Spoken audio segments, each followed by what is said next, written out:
BS6 XL100 sudden గా ఎక్కడైనా ఆగిపోయిందంటే అసలు ఇమీడియట్ గా ఏం చేయాలి, బండి స్టార్ట్ అవ్వాలి అంటే అనేది నేను క్లారిటీగా చెప్తాను. వీడియో అయితే లాస్ట్ వచ్చి అక్కడ స్కిప్ చేయమాకండి. సో ఫస్ట్ ఆఫ్ ఆల్ వచ్చేసి XL100 యూజ్ చేసే ప్రతి ఒక్కరు కూడా వీడియో మిస్ అవ్వమాకండి, ఓకేనా.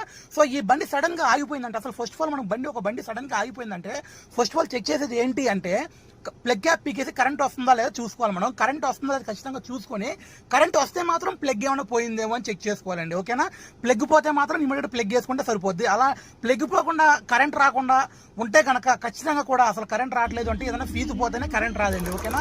ఒకటి బ్యాటరీ డౌన్ అయినా రాదు, బ్యాటరీ బాగుండి కూడా కరెంట్ రావట్లేదు అంటే మాత్రం ఈ ఫీజు ఒకసారి చెక్ చేసుకోండి, ఓకేనా. మనకి కింద సైడ్ డోర్ల కింద ఒక ఫీజు ఉంటుందండి, ఆ ఫీజు పోయినా సరే మనకి ఫ్యూల్ పంప్ ఎత్తుకోదు, కరెంట్ రాదు, అసలు ఏ సప్లై కూడా ఉండదండి. ఇప్పుడు దీన్ని చూస్తున్నా కదండి సేమ్ ప్రాబ్లం. మనకు ఆ ఫ్యూజ్ వేసుకున్నాక బండి మొత్తం సెట్ అయిపోయింది. సో మొత్తం ఈ ప్రాబ్లం మనం ఫేస్ చేసిన కింద కామెంట్ లో కామెంట్ వేసుకోండి. వీడియో లైక్ చేయండి, షేర్ చేయండి. మన వీడియో కొత్త వాళ్ళు ఎవరైనా చూస్తే మన ఛానల్ ఫాలో అవ్వండి, ఇంకా మంచి వీడియో